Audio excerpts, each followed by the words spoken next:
Everybody. Hi everyone, welcome to the first ever Kingsland Hangout. It's really great to have you here. My name is Michelle and with me today is Dan Abbott and also Miriam. But first of all, just a few things that will really help you out. If you want to interact with us today on Hangout, then if you're on the Google Plus Hangout page, you can click the question button there and ask a question and submit it.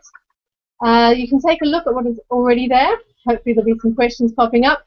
And if you see those questions and you really want that particular question answered, then +1 it and it'll go up to the top and I'll be able to see that. Or if you've got any comments you want to share, then just again stick it into the Kingsland Hangout. It's really great to have. if you're watching this on YouTube, then you can click the link underneath and then come on over to the event page and interact. So here we go. This is the first Kingsland Hangout. We hope you enjoy it. So, Dan, how are you doing? Hello, Michelle.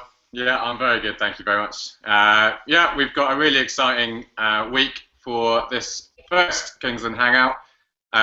Basically, we have a real treat because we have a guest worship leader coming and leading our worship on Sunday night, which is going to be really amazing. But the best bit is that we don't need to wait for her to log into her computer because Miriam is sat right next to me. Here she is, ladies and gentlemen. This is Miriam. Miriam, why don't you just first of all tell us how you've ended up in Colchester this weekend? How I ended up here. It was because of you guys. Yes, quite possibly. Yeah. Well, I ended up here because some time ago, it was actually in November, when we all met, me and Dan and some of the people from Colchester Church, from the Kingsland Church. We met, and in my heart there was this desire to lead worship at some point with them, and it just happened. We're gonna do it tomorrow, and I'm really excited about it. Yeah, that's how it happened. Started from worship and ended up with worship. But Miriam, you're from Poland originally. I know you're living in the UK now. And you're what, 21 years old or something?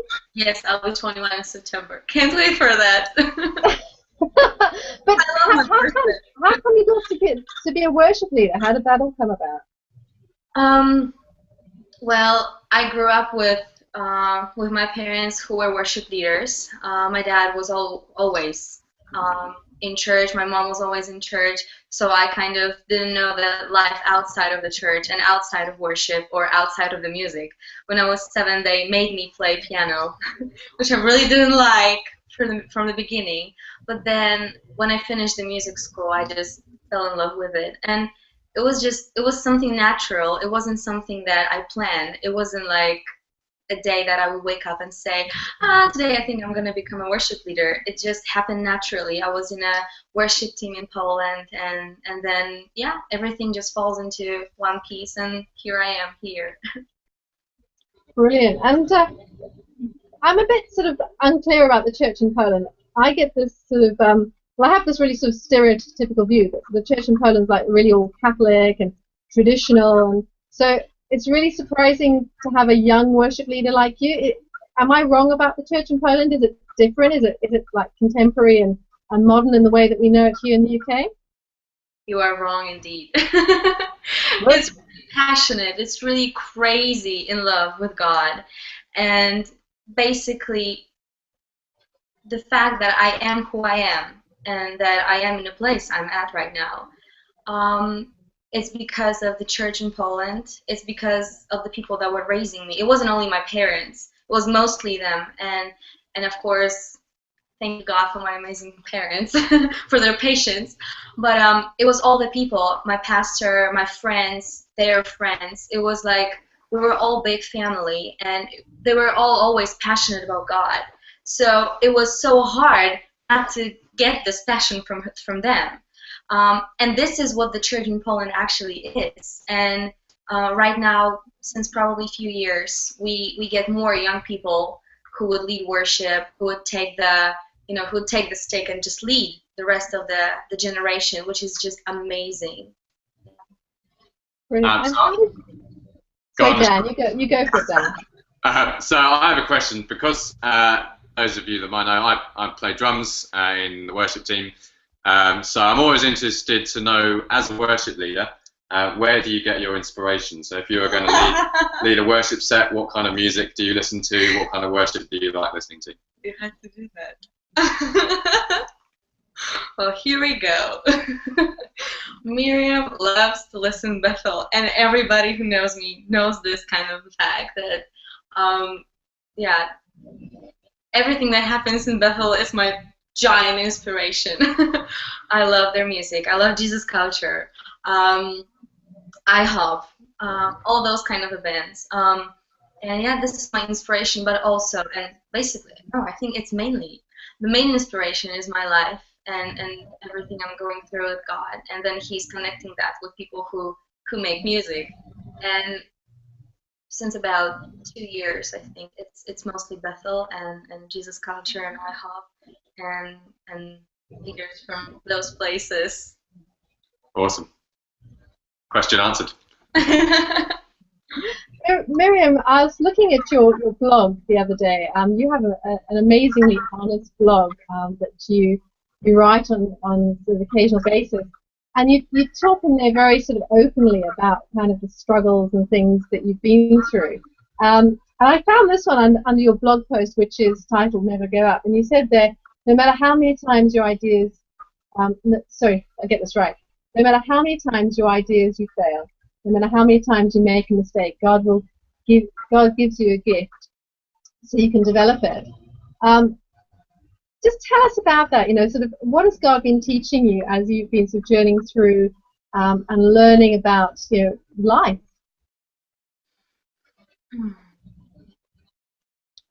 I will need a t-shirt. No, I'll try not to. Like I said, I've been raised by Christian parents, and I didn't know the life outside of the church. But it doesn't necessarily mean that I always was a Christian, passionate worship leader, you know, just waiting to go and give God all the glory and love. For many, many years, I was living out of my parents' experience of who God was. And that's something that's really hard when you're growing up in a Christian home, because you need to separate the fact that your parents have their relationship with God and you need to gain your own relationship with God. You cannot live out of someone else's relationship. You need to have your own intimate place with Him. And I didn't understand it for a very long time. And it was really hard. It was really hard for me to get to the point where I would say, okay, God, I'm just ready. Take me on that journey. Because, of course, even though the price was paid, right, and we're free, there's always a price that you have to pay in order to follow God. And that's not easy. And I made some mistakes, some choices that weren't the best.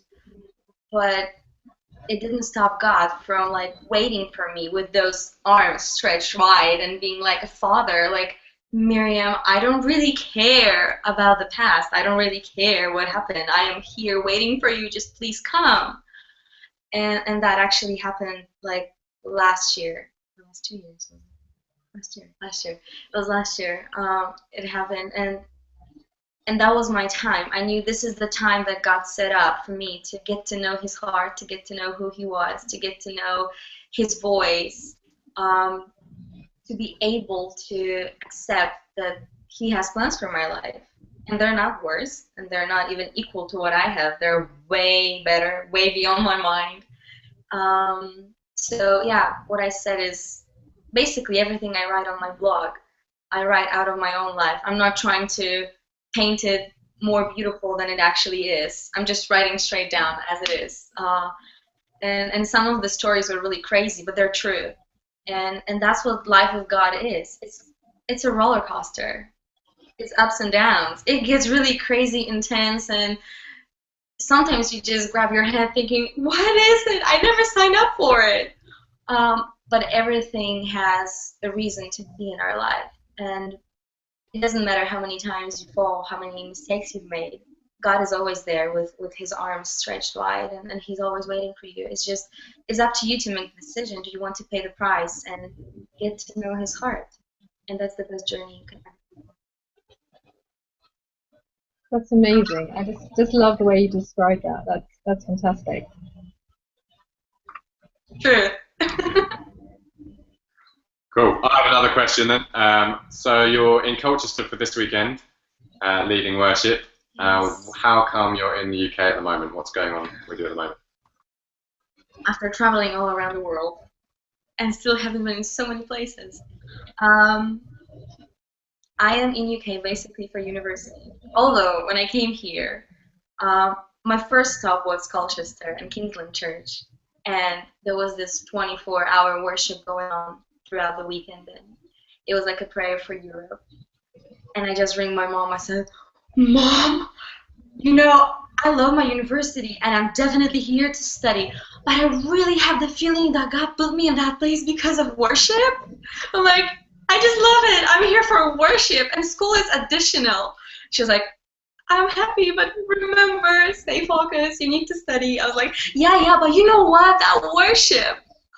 So it was cool, but I'm 100% sure that God wanted me to like stretch out and worship in UK as well, because this is a Jewish year of open door.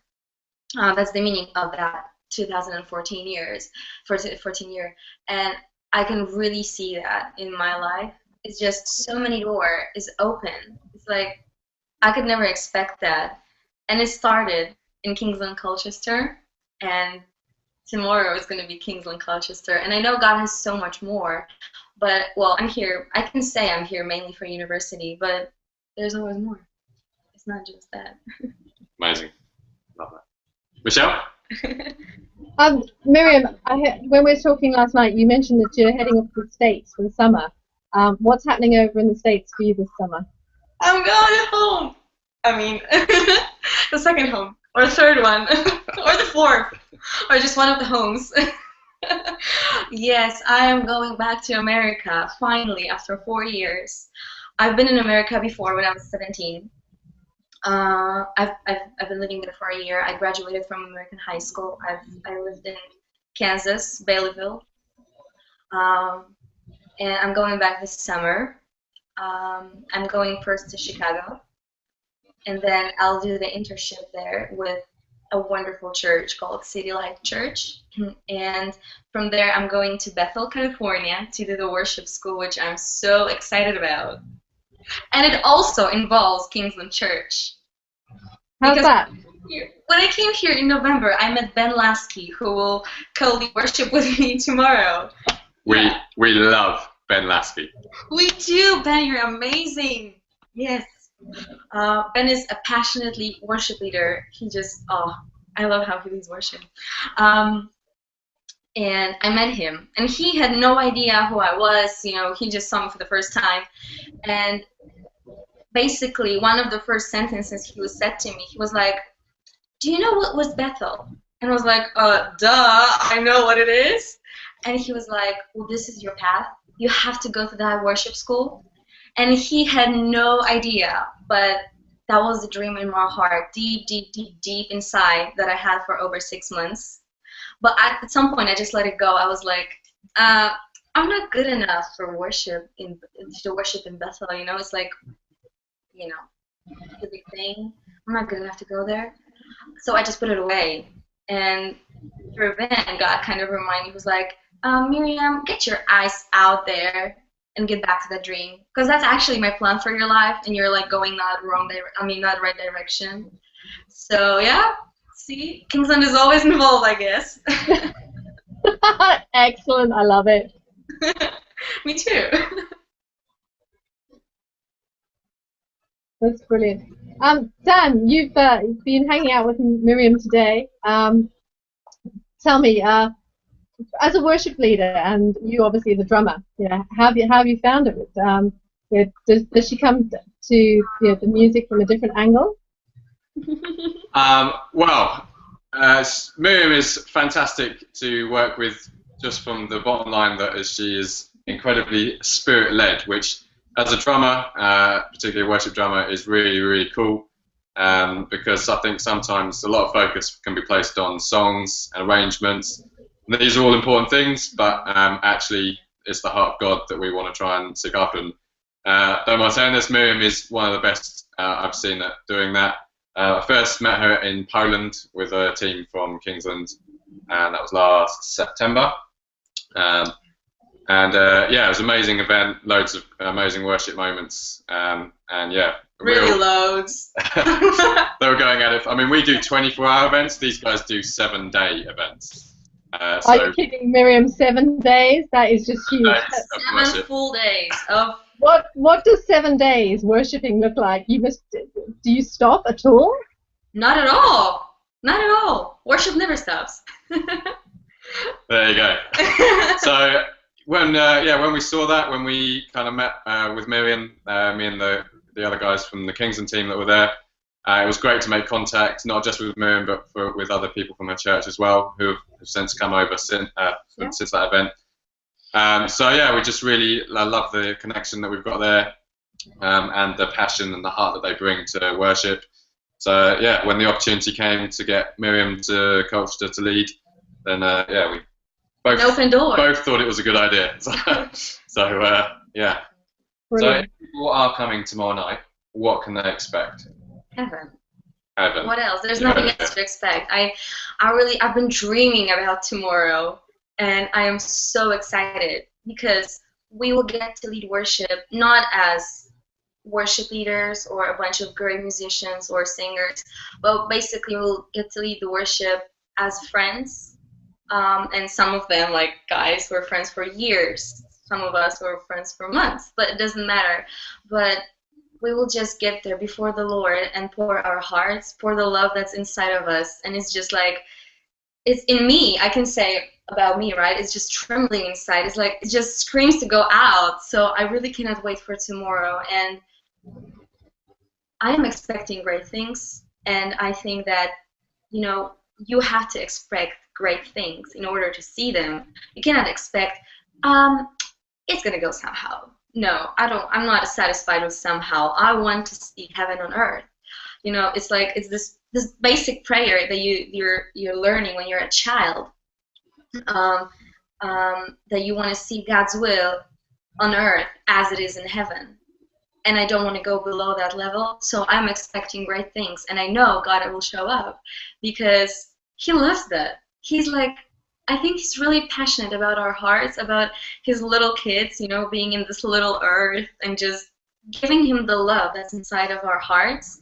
So I have not even a doubt that He will show up and He will do His amazing things, and that we will encounter Him in the way that we've never did before.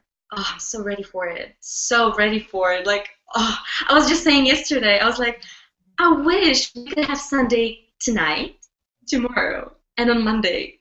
It would be just terrific. And guys were like, yeah, Miriam, that's right. It's so right. Thanks God we have one Sunday. It's going to be so intense. Yeah, I'm expecting heaven. That's brilliant. Well, we are so excited about tomorrow evening. For everyone, it's 6:30, Kingsland Church, which is A6 London Road, Colchester. Come and join us. Miriam, it's been a pleasure meeting you. Thank you very much. We could probably chat all night, us girls, but we've got to stop somewhere. Thank you so much. Dan, thank you. Pleasure. Look forward to seeing you tomorrow night. Thanks, everyone, for hanging out with us. Next week, Ben Massey is going to join us on the Hangout, so we'll continue that. He's awesome, guys. You cannot miss it. Ben is amazing. He's been my PR for how many weeks? A long time, and he's just a wonderful person. You have to be here. I mean, not here, just on YouTube. Online. You have to be tuned online. We look forward to it. Thanks, everyone. Have a great evening. Bye. Thank you. Bye.